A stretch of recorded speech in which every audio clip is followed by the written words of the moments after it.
So I have good news and I have bad news. The good news is I know that God is transitioning me out of this spiritual nomad status. The bad news is I literally cannot see the way out and I have no idea how he's going to do it.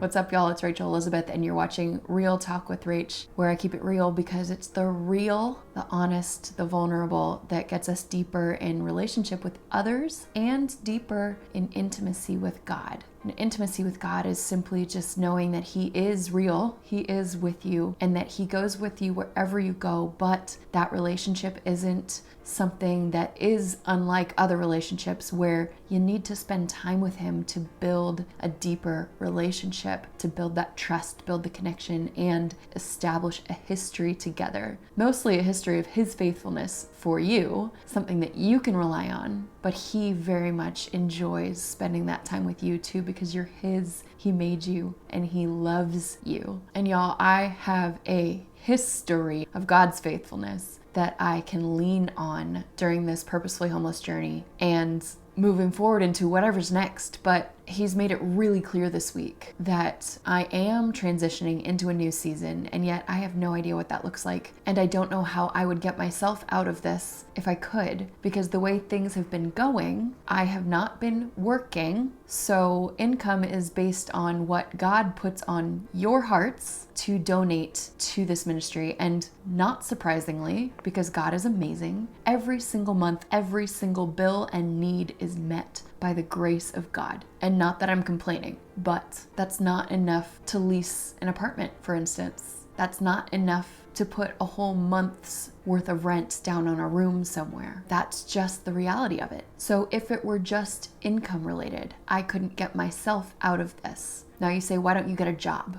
Well, that would be really easy if, one, I knew where I was going to be sleeping every night, which makes it really difficult to commit to a job when you can't tell them that you live somewhere and have a mailing address. And two, when I've been looking for jobs, nothing has peace on it. The peace that passes understanding, the peace that has led me faithfully through this entire journey. There has been no peace on anything, and that deserves a disclaimer. I would do something that I am not thrilled about. So it's not like I'm waiting for peace based on my preference. If God asked me to do literally anything, I would say yes, but He hasn't given me peace on anything, even jobs that I don't necessarily want to do. So I wait. And here is the lesson. When you don't know what to do, what do? When you have no way to know which direction you should take a step forward, where do you go? So I'm going to share with you a couple things that happened this week that have been my guidance. Number one, prophetic ministry. I've had friends reach out and tell me that they really feel the sense that God is pushing me to re-establish community, which I'm not gonna lie, has been a little frustrating because I want community. It's just been really nearly impossible when I don't know where I'm gonna be. But on the flip side, it's really encouraging because it tells me that I'm going to be able to continue in whatever community I pursue. And by community, I mean church community, believing community, somewhere I can get connected and really pursue relationship with a body of believers in one place. So that's awesome. But where am I going to be? I don't know the answer to that question yet, but I do know that God keeps bringing me back to LA, and every time I try to leave, something comes up and it keeps me here, which brings me to tip or point number 2. You stay where the provision is. This week, I was 90% convinced that I was going to be driving north, and I still might for a temporary amount of time. But this week in particular, I only had enough money to get halfway where I was planning to go. And a friend reached out and invited me to stay at her place from Monday to Sunday. Not only was it a place to stay for me, but she needed the help this week in a bunch of different ways. So that would be tip and point number 3. Stay or go where you can serve, where you can press in to people's lives and show up for them the same way Jesus would. So actually, point 1 and 2 kind of work together for me. Where the provision was also where I could press into community, where I could give back. And lastly, this is really cool to me because it doesn't happen very often, but My mom called me a couple days ago to share 2 visions she had while she was praying for me. And essentially those 2 visions were clearly that I am transitioning into a new season, and it's going to be or is uncomfortable. And anytime you transition out of something that you have become used to, it's gonna be uncomfortable. Not that I'm looking forward to that, but I've also learned so much the past few weeks through the Word of God, in Revelation, through friends, that it's actually the pain, the struggle, that not only increases our faith, but increases our capacity for joy, the joy of our salvation, and increases our ability to receive our salvation. And I'm not just talking about a prayer, y'all. I'm talking about that process of becoming more intimate with your Father, that process of building that relationship over and over and over again in the Bible. Jesus says it, and it's spoken in Revelation, that when all is said and done, there will be people who approach God and say, I did miracles, I cast out demons, I did all these wonderful things in your name. And God will actually say, depart from me, I never knew you. So y'all, yeah, it is by grace through faith that we are saved. But it's believing that every single day and moving forward in relationship.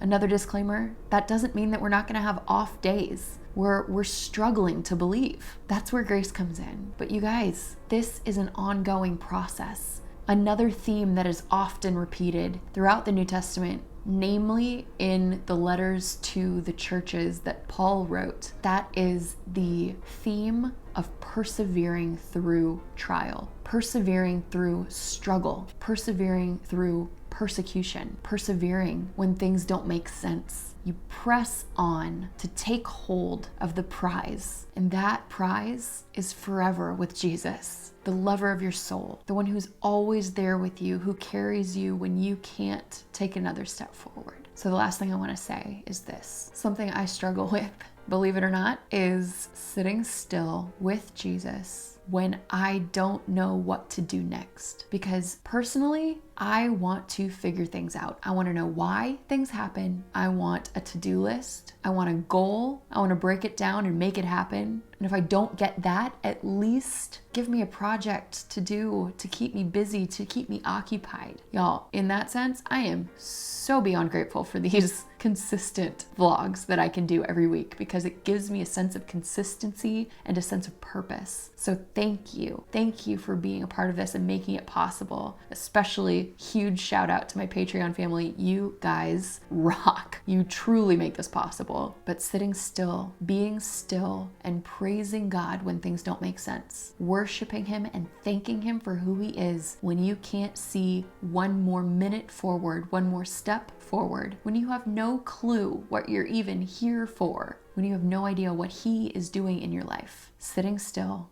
being with Him is like the woman in Matthew, I think it's chapter 26, I could be wrong, who interrupted Him with his friends and broke an alabaster jar of exquisitely expensive perfume and poured it all over Jesus' feet. That outpouring of love is the same thing as us sitting and, for lack of a better word, wasting time with Him, because it's never wasted, but other people will look at you and say you're wasting time. That is the world we live in. So let me encourage you and myself by saying nothing is ever wasted. Jesus wastes nothing. He even collects your tears. He doesn't waste a minute of your life, and that's for His glory, His name's sake, because He is the breath in your lungs, and anything you go through, He is going through with you. Anywhere you go, He goes with you, and He goes before you, ahead of you, and He goes behind you. He is your leader, your rear guard, your protector, your shield. He is your provider. He is your healer, and He gives you the privilege as a child, as a kid, as a son or a daughter, to just sit and be with your daddy. Enjoy that time with Him. I'm gonna go do that. And I encourage you to do the same. Go hang out with Jesus. All right, y'all. Hopefully I have some good news soon. But if I don't, we will always have the good news of our Jesus being the most real thing, the most true thing, and the most valuable thing that we will ever have. And no one can snatch us out of His hands. Y'all have a great week. I love you and I'm praying for you. If you want to support this ministry in any way, there are links in the description box below, and I will see you next time.